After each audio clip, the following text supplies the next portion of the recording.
everyone, and welcome back to Mark's Lionel Trains, the part 3 of my demolition series. I am just getting up the regular grass so they're away from the roads, and then we're going to get ready to take up all the roads. And they're just double-sided tape. They're double-sided tape down for the most part, nothing real fancy. And then I'll show you how I take care of that in a minute. All right, we will start on this side and see how this is pushed down. Okay, you can see that I have taped the roads together, kind of like a seam of a carpet layer. Let me get my pocket knife out. I'm going to try and save as much of the roads as I can, and I'm just going to try and cut the tape so that I can reuse these roads. There we go. That's better. That's a nice big piece. That'll work really well on the new layout, hopefully. I'll run over here, and I'm going to work on this one here. Actually, this I didn't even double-sided tape this down, so that's good, I guess. So we'll just have to disconnect these, and I'm going to save these big pieces. I'm going to save as many as I can. This will actually work really well for the next layout, hopefully, and I won't have to buy. These are just poster board from Walmart. That's all I do is get these from Walmart, and they're all taped together like this. So I tape them all together, and then continue that around the front, and then I'll show you another trick I do. Then on the railroad crossings, I attempted to try and do something a little different with the railroad crossings this time. And what I did was I cut the railroad crossings in a way that they mesh with the fast track. So and then I just kind of push this down when I'm laying this stuff and cut it out as best I can. And yeah, it works really well. And it looks like a mound of asphalt instead of just having it, cut off there and I put grass there and stuff. And so, that works out really well. And then we'll just these little pieces in the center. And like I said, all this is just the Walmart poster board, and it works really well. It's really thin, as you can see. And I'll probably save this so I have a good idea on the new layout to remember to do this. I did the same thing with this intersection here.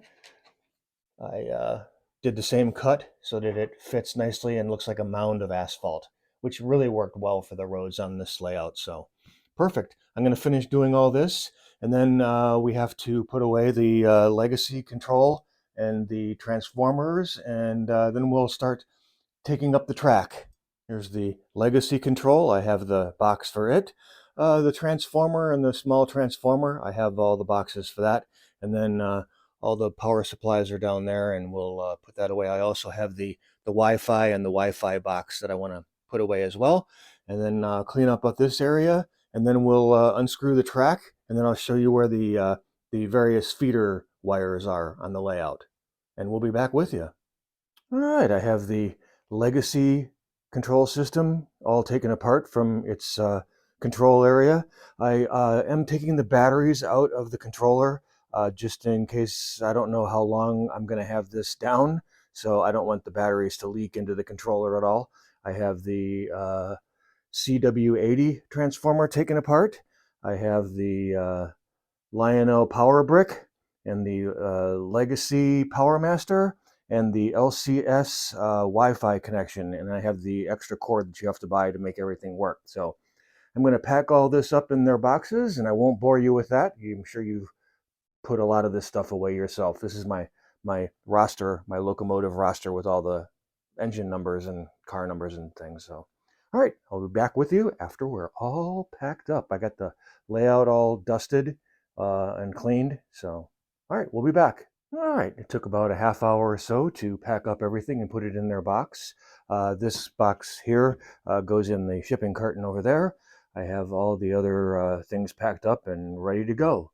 So now we'll turn our attention to pulling up the track, and I'll show you where all the feeder wires are. All right, I've removed all the screws from the layout, and we're just about ready to start taking the track apart.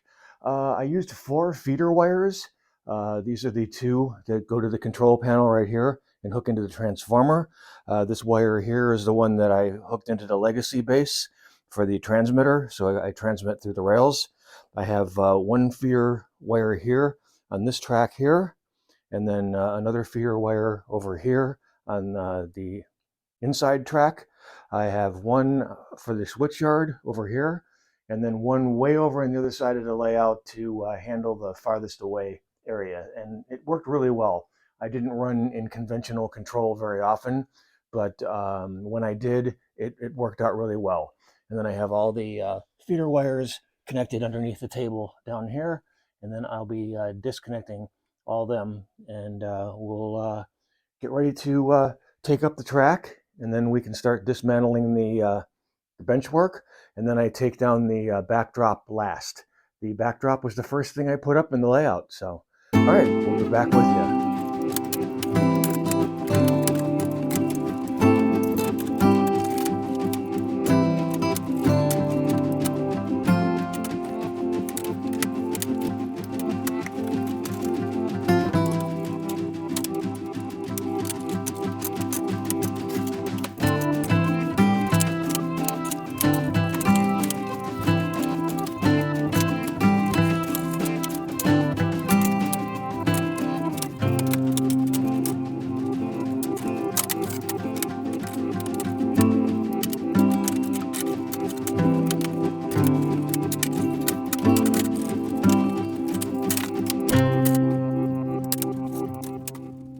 All right, now that I have all the track picked up and organized, I have all my switches and everything. Now I've got to spend a lot of time and wipe off all the track. I got to clean with this rag here. I'll be cleaning all the track and putting it all off to the side. And then this will take quite a while, so I won't bore you with cleaning the track. Just show you underneath the table here how I connected the feeder wires. They all come into this junction here. All right, I have the track all cleaned up, and I've disconnected the feeder wires from the junction box I just showed you, and can now pull these through, and then we will be using these on our next layout. I'll put them in this feeder wire box over here. Pull this one out, and it's ready to go. And then I will pull these two short ones out as well. All right, we got the two short ones, and we'll use those in our next layout. All right, now with the feeder wires pulled and the layout completely taken down, I can now start on dismantling the bench work. All right, the bench work is pretty much modular. I have it screwed in with that screw there. I have one screw over here and one screw over there that you can see. So we're going to remove those two, and then this modular piece will come out. All right, I have removed the screws. I've put some towels down so we don't scratch the bench work, and it just pulls away like that. I only have two legs on here, so we'll turn it over, and then we will start taking it apart. All right, I do want to mark on the bench work where each leg is. There it goes. Okay.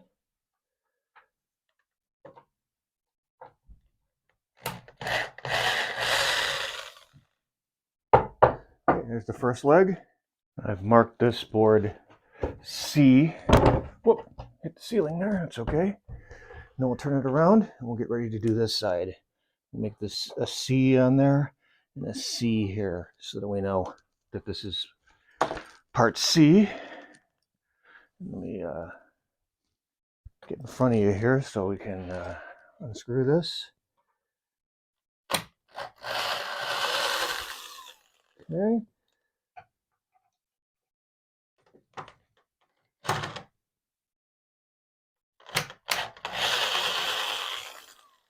Okay. Then we'll unscrew this piece right here, the support piece.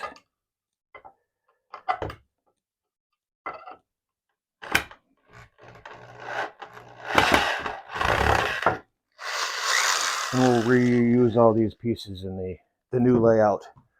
And I want to I mark this one C as well. So, okay, good. All right, first piece is done.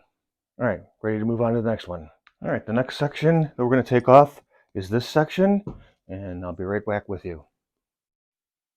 All right, with the screws removed, this section will come out now. We can turn it upside down and start taking off these legs. Same way we did it last time.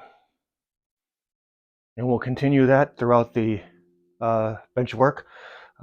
Back there is another piece, another long piece, and we'll do that next. And I want to take apart these little support pieces, the support pieces that hold the legs solid. Take that off.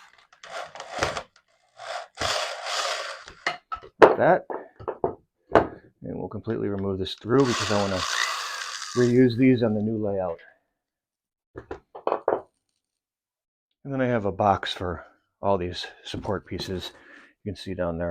Just throw them in there, and yeah, that's what we're going to do with all of them. And then we'll be back with you when we take this piece out, and then the long piece over there.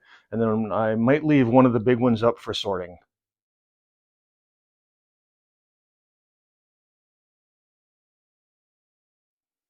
All right, I've taken the screws out of this section here. So we are ready to move this one out. Whoa, careful. What are we hung up on? Oh, a box. Okay, we're hung up on a box. That's okay. Okay. And then we can kind of set it up here and then try and tilt it, hopefully, and get it up over so we can take the legs off of this big section right here. All right. All right, we'll take the legs off of this section here, and I will speed this up for your convenience.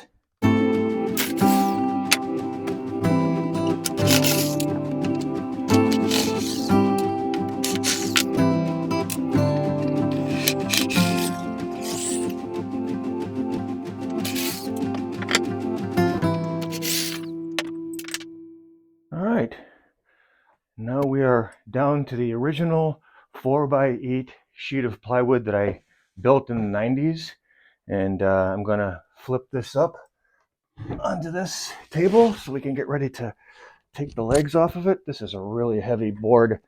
This one is very heavy, 1/2-inch plywood. So yeah, this was I couldn't handle it when it was all one piece, so that's why I cut it in half. All right, and we'll take the legs off of that, and we're just about done. Awesome. All right, I have the last board turned upside down. I've started taking off the final leg, and I think that'll wrap it up for this part 3 video. And we'll take down the backdrop. You don't need to see that. I haven't found any remnants of the bird yet, but he may turn up eventually. I'll let you know if that happens before I process this video. But I'd like to thank you all for watching, and I hope to be building a new layout soon. That's for sure. Thanks for watching Mark's Lionel Trains.